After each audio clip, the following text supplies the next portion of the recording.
கையை நம்பி உயர்ந்திடப்பாரு உனக்கென எழுது ஒரு வரலாறு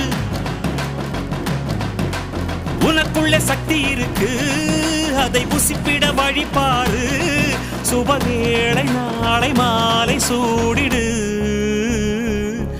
அட எவனுக்கு என்ன குணம் எவனுக்கு என்ன பலம் கண்டதில்லை ஒருவருமே ஒரு விதைக்குள்ள அடைப்பட்ட ஆலமரம் கண்முடிக்கும் அதுவரை பொறுமனமே சிங்க நடை போட்டு சிகரத்தில் ஏறு சிகரத்தை அடைந்தால் வானத்தில் ஏறு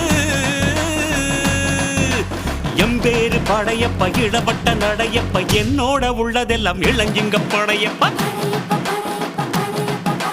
நெஞ்சில் 6 படையப்ப பின்னால் 100 படையப்ப யுத்தம் கொண்டு வருகையில் 10 வீரல் படையப்பா